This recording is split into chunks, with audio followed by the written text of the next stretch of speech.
Sveicināti arī visi radioklausītāji. Šodien vēlos ar jums padalīties vārdā, ko nosauc arī uzvara caur krustu.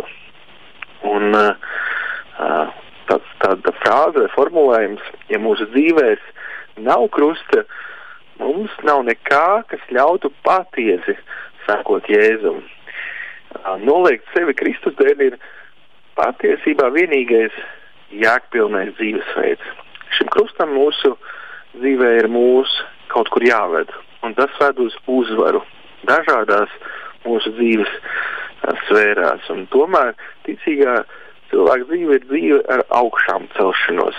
Jēzus arī nepalika kapā un nepalika uz krusta. Viņš augšām cēlās, lai dāvātu mums jaunu dzīvi. Kad mūsu dzīvēs ir kādi izaicinājumi, vai tas būtu varbūt finansēs, vai attiecībās, vai veselībā, mūsu reakcijai pēc krusta nevajadzētu būt ar aizvainojumu vai sašutuma reakciju. Bet gan mums drīzāk vajadzētu uz to atbildēt ar: Tēvs, ko tu dari šajā sfērā, šajā situācijā? Es zinu, ka ir viegli aizvainoties un grūtāk ir pieņemt šo krustu un iet pie Tēva pēc atbildēm. Un tomēr tikai šādā veidā mēs spētu, Dievs mūs spēj vest tur, kur notiek lietas pāri par mūsu saprašanu. Kā teiks 1. Jāņa vēstulē, 4. nodaļā, 17. pantā, ar to mīlestība pie mums kļūsa pilnīga, ka mums ir droša paļāvība tiesas dienā, jo kāds viņš ir, tādi arī mēs esam šī pasaulē. Šajā raksturvietā mums tiek atklāts, ka mēs pieņemot Jēzu, esam kā viņš šajā pasaulē. Ja viņš ņēma krustu, tad arī mēs to ņemam, un ja viņš augšām cēlās, tad arī mēs augšām celsimies. Un mums ir jāsaprot tas, ka primāri Jēzus visu ir piepildījis un izdarījis, un mūsu uzvaras pilnā dzīve pamatā balstās uz to, ko viņš, Jēzus, ir izdarījis par mums. Kaut gan mēs arī ņemam savu krustu un sekojam viņam, bet tur arī ir apsolījums, ka viņa nasta un viņa jūgs ir viegls. Un Mateja 16. nodaļā teikts, tad Jēzus sacīja uz saviem mācekļiem: ja kas grib man sekot, tam būs sevi aizliegt, ņemt savu krustu un sekot man. Kristiešu dzīvē vienmēr būs caur krustu uz uzvaru.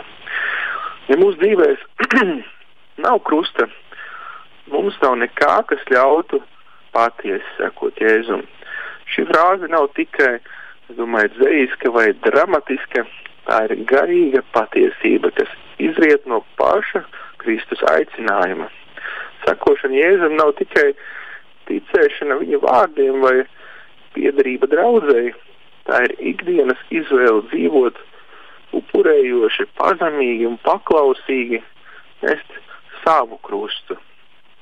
Jēzus vārdi, ja kāds grib man sekot, tas vai aizliedz sevi, vai ņem savu krustu un seko man, šis ir aicinājums, kas mūs ved tuvāk pie Kristus. Un, kā var teikt, arī bez paklausības mēs nevaram vēlēties komfortu, bez slavu, bez ciešanām vai sekošana bez maksas. Jēzus skaidri pasaka, patiesa sekošana prasa krustu. Jēzus nepiedāvā vairākas opcijas. Izvēlēs sekošanu ar vai bez ciešanām. Viņš saka, ja vēlies sekot, ņem savu krustu. Tā nav izvēles lieta. Ja mūsu dzīvēs nav krusta, mūsu sekošana ir tikai daļēja un ārēja.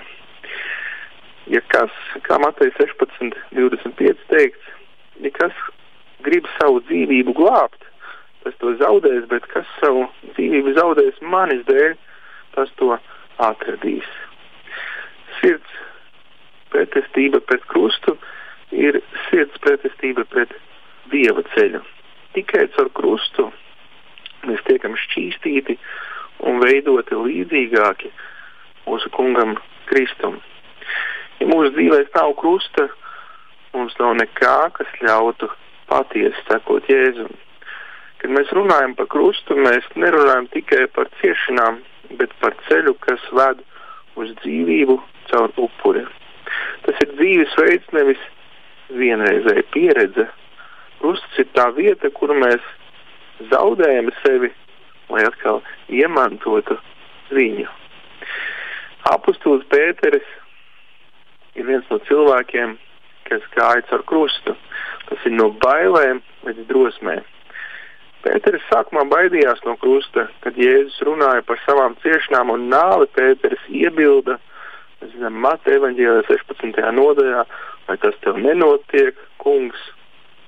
Tad Jēzus viņu apsauc sacīdams, atkāpies no manis, Sātan, tu man esi par apgrēcību, jo tu domā ne pēc Dieva, bet pēc cilvēku prāta. Un uzreiz pēc tam Jēzus deva šo brīnišķīgo aicinājumu. Ja kāds grib man sekot, tas lai aizliedz sevi, lai ņem savu krustu un seko man. Pēc augšām celšanās un svētā gara izliešanās Pēteris kļuva par vīru, kas ne tikai runāja, bet arī nesa savu krustu ar milzīgu drosmi, līdz pašai viņa nāvei. Viņa dzīve pierāda krusta nasts kļūst par godu, kad tā tiek nesta Kristus dēļ. Kā arī Jāzeps. Jāzeps tika nodots saviem brāļiem, pārdots verdzībā, apmelojuma dēļ iemests cietumā un aizmirsts. Bet viņš palika uzticams Dievam, viņš nepadevās rūgtumam vai atriebībai.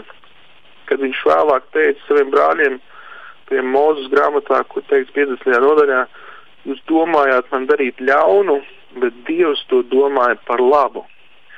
Viņš jau bija izgājis savu krusta ceļu, un Dievs viņu lietoja par glābēju ne tikai savai ģimenei, bet arī visai tautai. Kā arī apostolis Pāvils. Pāvils skaidri saprata šī krusta nozīmi. Galatiešos 6. nodaļā 14. pantā teikts, bet es negribu ar ko citu lepoties, kā vienīgi ar mūsu kunga Jēzus Kristus krustu, ar ko pasaule man ir krustā sista un es pasaulē. Kad viņš lūdza, lai Dievs paņem prom viņa ērkšķi miesā, atbilde bija, mana žēlastība tev ir gana. Jo mans spēks nespēkā varans parādās, kas teikts 2. korintiešiem. Pāvils nesa tikai fiziskas ciešanas, viņš nesa pazemību, uzticību un prieku ciešanās. Viņš bija vīrs, jo viņš bija brīvs, jo bija nomiris sev.